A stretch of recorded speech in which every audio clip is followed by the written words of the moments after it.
श्री परमात्मने नमः। प्रिय बंधुओं नमस्कार।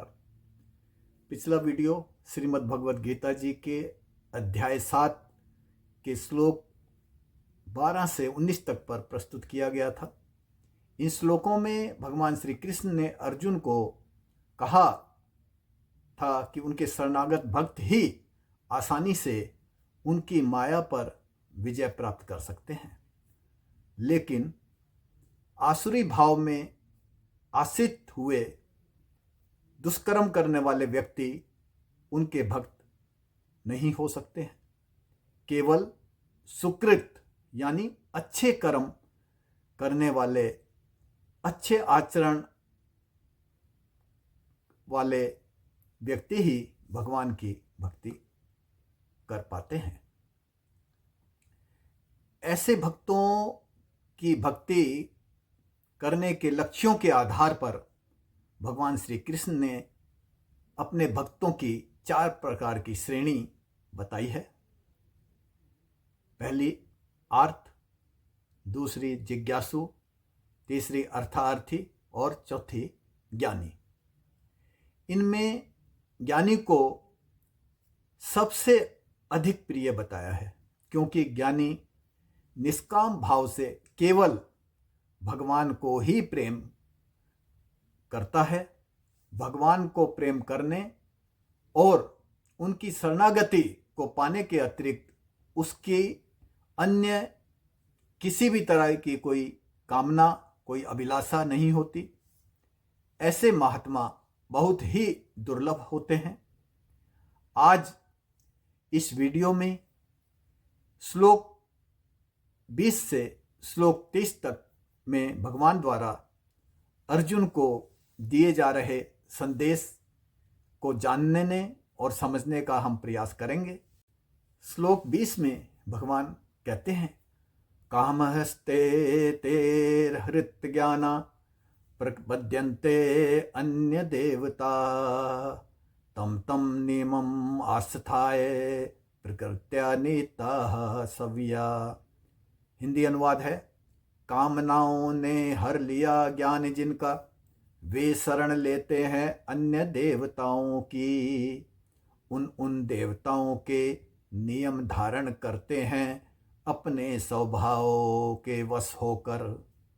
भगवान कह रहे हैं कि ऐसे व्यक्ति जो केवल अपनी कामनाओं की पूर्ति की इच्छा से ही कर्म करते हैं, वे भगवान के स्वरूप और सामर्थ्य को नहीं जानते हैं और अपनी कामनाओं की पूर्ति के लिए अपनी अपनी प्रकृति, अपनी अपनी रुचि के अनुसार अन्य देवताओं की शरण लेते हैं तथा उन देवताओं की पूजा अर्चना उनके नियमों के अनुसार करते हैं।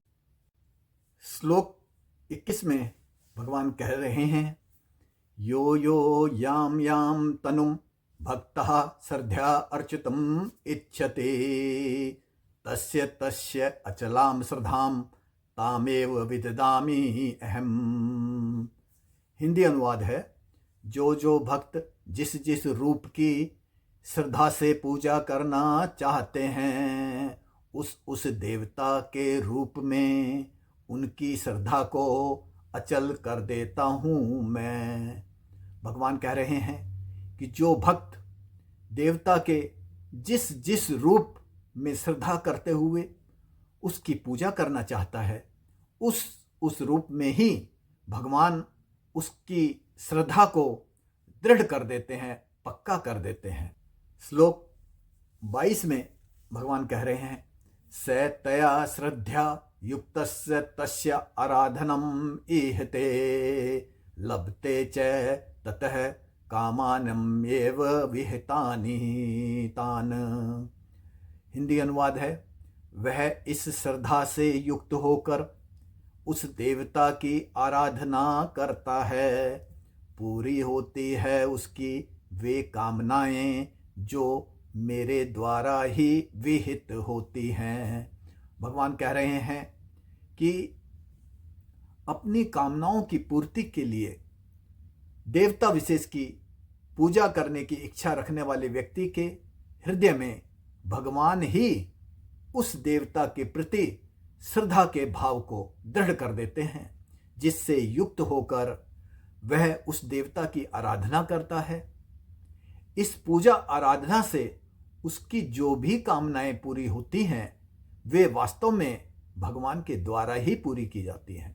यानी सब कुछ करने कराने वाले भगवान ही होते हैं, परंतु अज्ञानी यह नहीं जानता। वह समझता है कि उसकी सभी मनोकामनाएं जो पूरी हो रही हैं वे देवता के द्वारा ही पूर्ण की गई हैं। श्लोक 23 में भगवान कहते हैं, अंतवत्तु फलम तेषाम तत्भवते अल्पमेधसाम देवान देव यजो यान्ति मद्भक्ता यान्ति माम अपि। हिंदी अनुवाद है, नासवान फल जिनका प्राप्त होता है उन तुच्छ बुद्धिधारियों को, देवता पूजने वाले देवताओं को और मेरे भक्त मुझे ही प्राप्त होते हैं। भगवान इस श्लोक में कह रहे हैं कि जो व्यक्ति अपनी कामनाओं की पूर्ति के लिए देवताओं की पूजा अर्चना करता है, उनकी आराधना करता है और उससे उसे जो फल प्राप्त होता है वह नाशवान होता है, जो अंततः आखिर में नष्ट ही हो जाता है।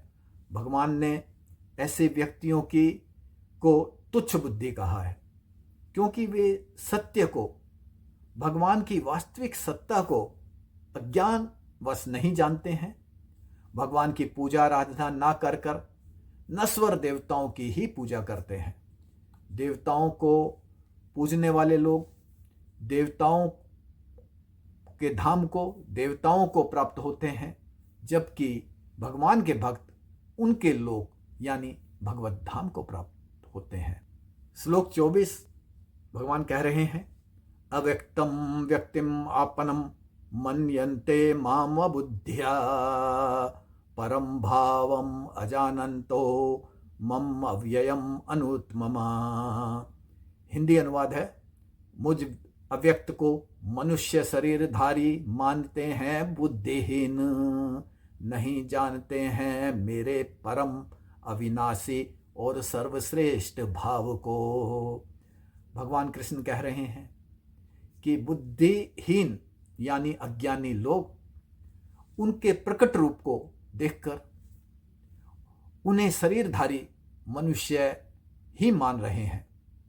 वे उनके अव्यक्त भगवत स्वरूप को, उनके परम अविनाशी और श्रेष्ठ सर्वश्रेष्ठ भाव को नहीं जानते हैं।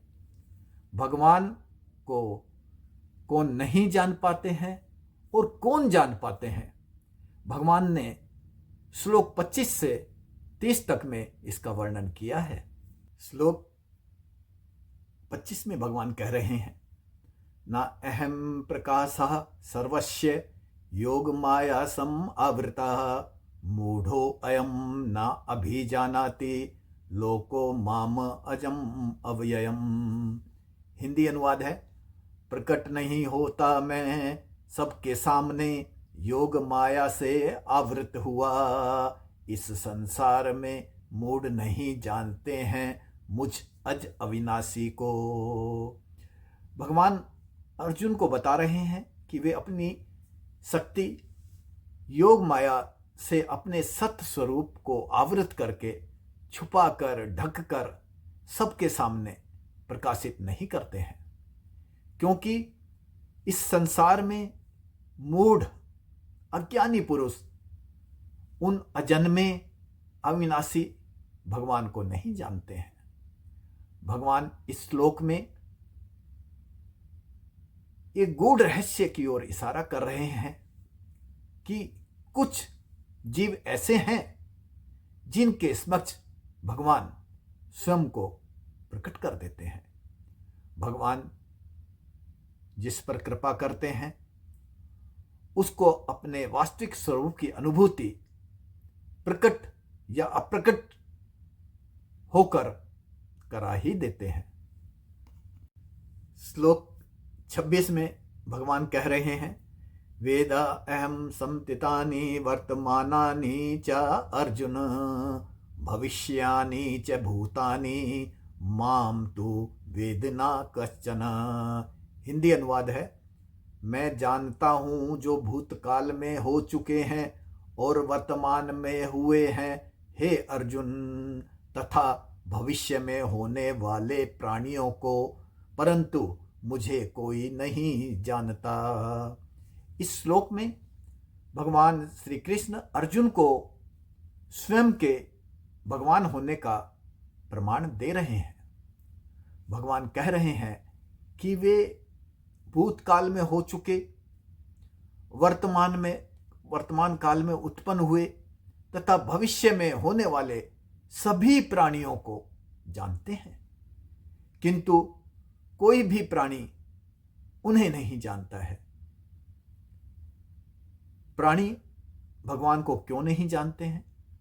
इसका कारण भगवान श्लोक 27 में बता रहे हैं। श्लोक 27 में भगवान कहते हैं, इच्छा द्वेष सम उत्थेन द्वंद्व मोहेन भारत सर्वभूतानि सम्मोहम सर्गे यान्ति परंतप। हिंदी अनुवाद है, इच्छा द्वेष से उत्पन्न होने वाले द्वंद्व मोहित करते हैं, हे भारत, संपूर्ण प्राणी सम्मोह को प्राप्त हो रहे हैं इस जगत में, हे परंतप।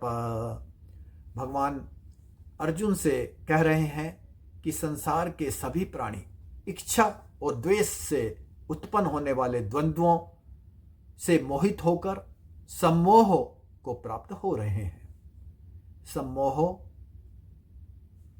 की स्थिति में प्राणी सत्य नहीं जानता, सत्य को नहीं जानता है और असत्य को ही सत्य मानकर उसे प्राप्त करने का प्रयास करता है, प्रयत्न करता है। इस स्थिति में, सम्मोह की स्थिति में, प्राणी सांसारिक भोगों को सर्वस्व मानते हुए, सब कुछ मानते हुए अपनी कामनाओं की पूर्ति में रत रहते हैं, लगे रहते हैं और जीव के वास्तविक लक्ष्य को, जो कि भगवत प्राप्ति है, उसे नहीं जानते हैं। इसी कारण वे जन्म मृत्यु के सांसारिक चक्र में फंस जाते हैं।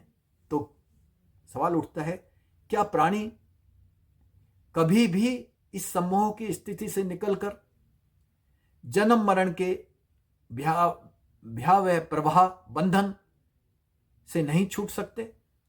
क्या वे भगवान को नहीं जान सकते? इस विषय में भगवान क्या कह रहे हैं, हम अगले श्लोक में देखेंगे।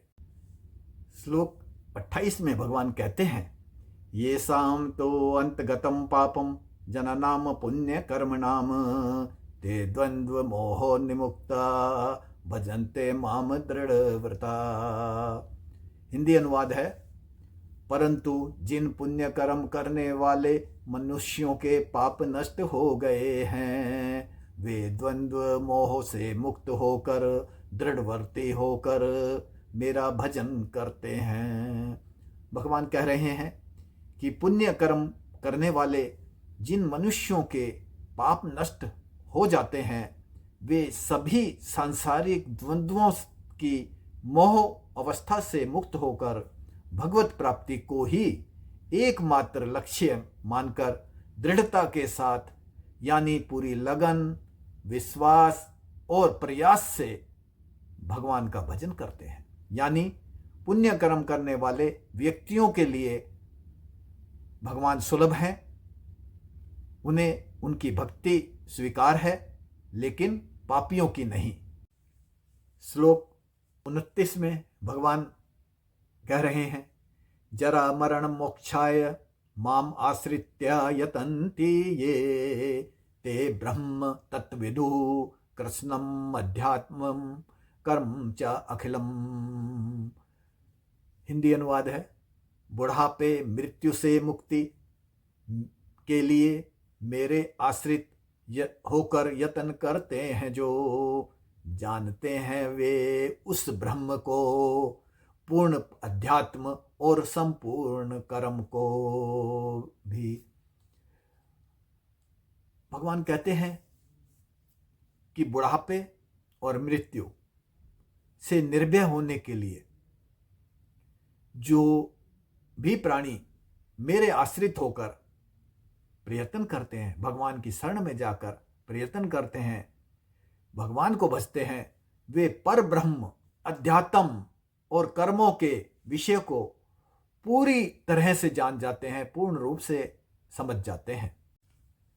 श्लोक 30 में भगवान कहते हैं, साधिभूताधिदेवं माम साधि यज्ञं च ये विदुः प्रयाण काले अपि च माम ते विदुर्युक्त चेतसः।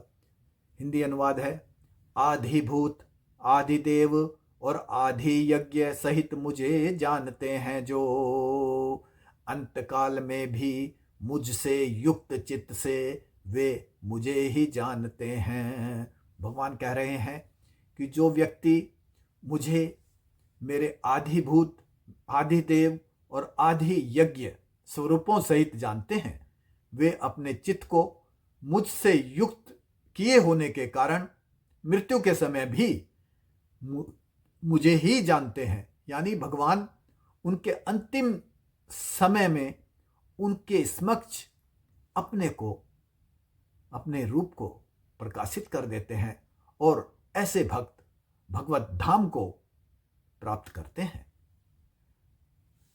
आज की चर्चा को यहीं विराम देते हैं। इसके साथ ही अध्याय 7 का समापन होता है। फिर मिलेंगे अध्याय 8 पर अगले वीडियो को लेकर। पसंद आए तो वीडियो को अंगूठे का निशान को दबाकर लाइक कीजिएगा। मेरा उन सभी बंधुओं से जिन्होंने चैनल को अभी तक सब्सक्राइब नहीं किया है, नम्र निवेदन है कि कृपया वीडियो के आखिर में दिखाई देने वाले चैनल के चिन्ह, लोगो जो सालासर बालाजी के मुखार बिंद के रूप में है को टच करके चैनल को सब्सक्राइब कर दीजिएगा। वीडियो के नीचे दिखाए जा रहे सब्सक्राइब बटन और घंटी के निशान को टच करके भी चैनल को सब्सक्राइब कर सकते हैं। वीडियो को देखने के लिए आपका बहुत ही बहुत धन्यवाद। नमस्कार।